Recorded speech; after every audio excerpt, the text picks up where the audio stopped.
The Israeli Supreme Court has temporarily blocked Prime Minister Netanyahu's decision to dismiss Ronen Bar as the head of the Shin Bet intelligence agency. It's now given the Cabinet and the Attorney General a deadline to find a solution to the government's hotly contested decision to sack the head of the domestic security. Now, the ruling came after a 10-hour-long court hearing where the petitions against Bar's firing were debated. The petition cited improper procedure and also a conflict of interest on Netanyahu's behalf.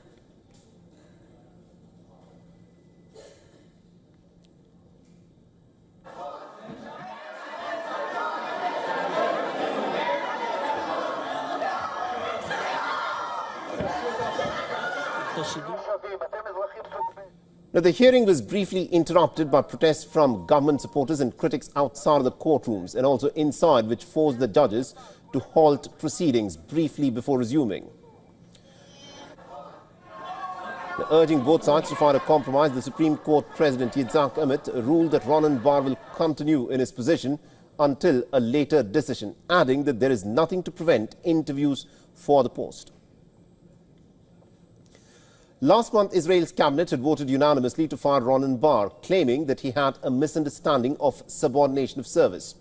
It came following the rift between Netanyahu and Bar over the responsibility for the 7th of October attack and the subsequent handling of the hostage negotiations. Netanyahu claims a lack of trust in Ronen Bar, partly due to Bar's support for a staff commission of inquiry into the 7th of October attack, where a lot of people are indicating that some responsibility for that attack needs to be laid at the door of Netanyahu. The Qatar Gate has also been another reason. Under Ronen Bar's leadership, Shin Bet has also been investigating Netanyahu's close aides of receiving kickbacks from Qatar, fueling another controversy.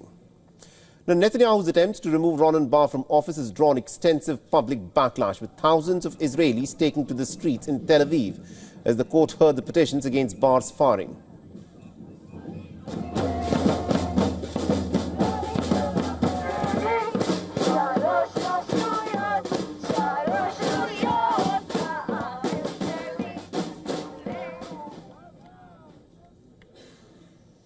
Now, the illegal campaign financing case trial against the former French President Nicolas Sarkozy has ended. Now, Sarkozy is accused of receiving funding for his 2007 presidential run from the then Libyan leader Muammar Gaddafi. The former conservative leader is accused of receiving about 50 million euros from the late Libyan dictator to help his election campaign. The French court is expected to deliver its verdict on the 25th of September. The prosecutors have demanded 7 years in prison for the former French president.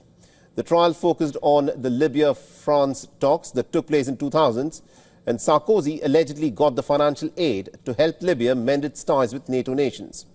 The former French president has denied any wrongdoing and claims his campaign expenses did not involve any Libyan money. The prosecution is full of contradictions that show it doesn't hold water. This case is built on sand. And so, in my view, the court will confirm that on September 25th. Now, Nicolas Sarkozy is stuck in a legal quicksand since 2016 when details about the alleged corruption scandal were revealed in a report by an investigative website called Mediapart. Now, during the investigation in the Libya financing case, Sarkozy was found to have bribed the magistrate in exchange for information regarding a separate case involving him. And in that case, Sarkozy is serving a year-long sentence with an electronic bracelet tied to him around the clock.